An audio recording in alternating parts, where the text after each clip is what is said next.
Shalom, que Dieu vous bénisse. J'ai fait une publication disant que la vraie Vierge Marie, c'est Méda. Oui, c'est Méda. Sarah aussi était la Vierge Marie, le type de la Vierge Marie, parce qu'il a donné Isaac, qui est le type de Christ. Marie, mère de Jésus, était juste un type de la Vierge Marie. Il a accompli une partie. Et elle était vierge avant de concevoir Jésus. Mais elle n'était plus vierge une fois que Jésus était né. Donc c'était stupide de continuer jusqu'à aujourd'hui d'appeler Marie la Vierge, sachant qu'elle a eu Jésus bien après. Elle n'était plus vierge en ce moment-là. Elle était vierge avant de concevoir Jésus. Donc il a accompli une partie. Raison pour laquelle j'ai dit la vraie Vierge Marie, c'est Mesdames Mary Brown, la femme de William Marion Branham. Elle, quand on dit vierge, ça veut dire que ton sexe physique ne soit pas affecté. Je dis oui, c'est vrai. Pourquoi? Parce que Méda, sexuellement, n'a jamais connu d'homme. Et elle n'a jamais même connu William Marion Branham sexuellement. Pourquoi je dis ça? Parce que je crois au fond de moi que William Marion Branham n'a jamais fait l'amour, n'a jamais touché une femme. Dans le 5e sceau, William Marion Branham dit, la parole s'explique elle-même, que l'ange, quand elle avait 14 ans, l'ange lui avait dit de ne pas souiller son corps avec de la bière. Donc ça veut dire que William Marion Branham est resté pur sur ce côté-là. Il n'a jamais touché la bière jusqu'à la fin de sa vie. L'ange lui avait dit aussi de ne pas souiller son corps avec de la cigarette.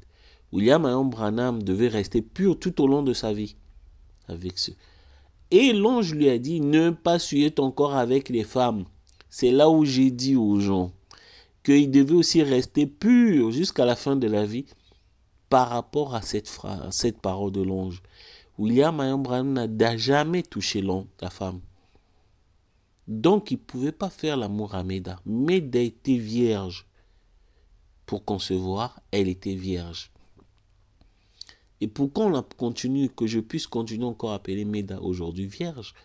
Méda devait aussi rester vierge après l'accouchement de ses enfants. Je dis oui, parce que Méda a eu tous ses enfants par césarienne. Son sexe n'a jamais été touché, ni à la conception, ni à l'accouchement. Elle est restée vierge. Voilà pour moi la vraie vierge. Maintenant, la question est de savoir comment William Marion Branham a eu ses enfants. La Bible s'explique elle-même. Vous savez, la Vierge Marie devait donner naissance à Christ, Joseph Branham. Parce que William Marion Branham dit la sémence de la femme devait venir de Marie. William Marion Branham le précise bien dans une citation que la sémence de la femme qui est Christ devait venir de Marie. Et pour moi, Marie, c'est une vierge. La sémence de la femme devait venir d'une vierge, Marie. Mais comment William Marion Branham et Joseph Branham, il est cette sémence de la femme? C'est ce que moi je crois. Comment William Marion Branham a eu ses enfants? C'est là la question. Dans le message, il y a des sujets que les gens n'osent pas y toucher. Et moi, je vais y toucher comme je l'ai toujours dit. Ce que les gens laissent de côté, moi je prends. William Marion Branham et Elohim. Comment il a eu ses enfants? On va repartir dans la Bible. La parole s'explique à elle-même.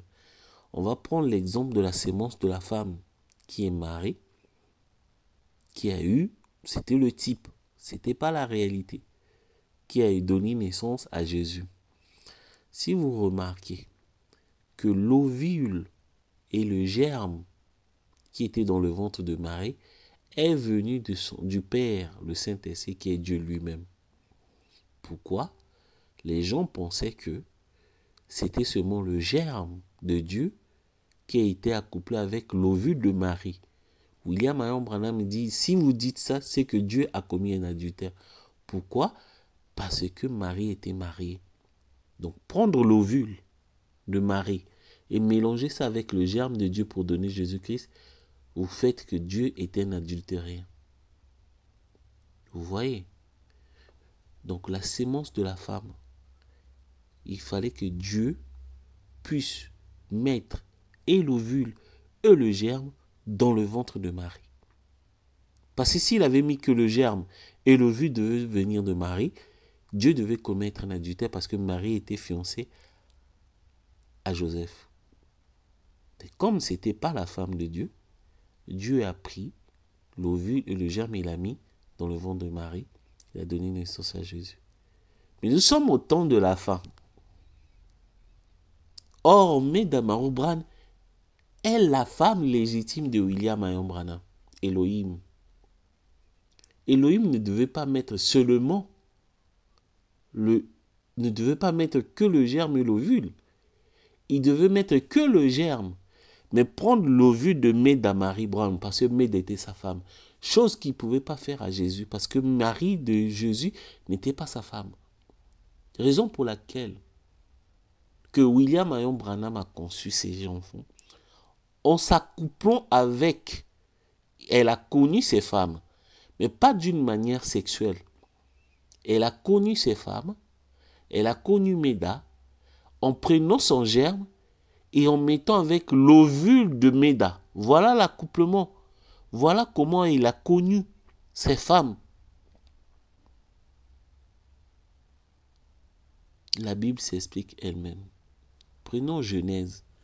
Les gens qui doutent de la sémence du serpent, qui doutent du péché d'Éden, ils disent que non, le péché d'Éden ne pouvait pas être les relations sexuelles parce que Dieu avait dit à Adam et Ève, multiplier la terre. Comment il pouvait leur dire de multiplier la terre et condamner les relations sexuelles? C'est ce que les gens n'ont pas compris. Dieu voulait que Adam et Ève puissent multiplier la terre, mais pas de la manière sexuelle. Adam devait prendre son germe de la parole et mettre ça dans l'ovule de Marie. C'était de cette façon-là qu'il devait s'accoupler avec Ève. Et le diable est venu pervertir. Et au temps de la fin, l'Éden est restauré. William Marion Branham devait restaurer ce qui devait se passer en Éden. Prendre le germe et mettre ça dans l'ovule de sa femme. C'était ça. William Marion Branham n'a jamais fait l'amour. L'ange lui avait dit, interdit de ne pas toucher une femme. C'était cette parole tout au long de sa vie. Il devait rester pur. C'était ça. C'était des choses qui se sont passées dans la Bible. On le voit là. Dans la Genèse, quand Dieu a dit multipliez-vous. C'est ce que Dieu a fait et il a multiplié quand il est venu au temps de la fin. Mais il ne s'est pas multiplié de la manière sexuelle. Il a pris le germe de la parole, il a mis ça sur l'ovule de la femme. C'est exactement les paroles de la Genèse, ce qu'il voulait qu'Adam puisse faire. Mais il ne pouvait pas faire ça avec Marie, parce que Marie n'était pas sa femme. D'où l'ovule, le germe venait de Dieu. Mais au temps de la fin, Dieu a eu une femme, il s'est marié. Qu'est-ce qu'il devait faire pour multiplier? Il devait prendre juste le germe et mettre ça dans l'ovule de sa propre femme. Voilà ce que moi je crois. Mais de rester femme, vierge de la conception, parce que William Marion Branham n'a jamais fait l'amour, et de l'accouchement, parce qu'il a eu tous ses enfants par césarienne. Raison pour laquelle je continue à appeler Meda toujours la Vierge Marie, jusqu'aujourd'hui. Mais vous ne pouvez pas continuer à appeler la Marie, Mère de Dieu, la Vierge aujourd'hui, parce qu'il a eu des enfants. Elle a eu Jésus bien après, elle n'était plus vierge après l'accouchement. Voilà, c'est ce que moi je crois.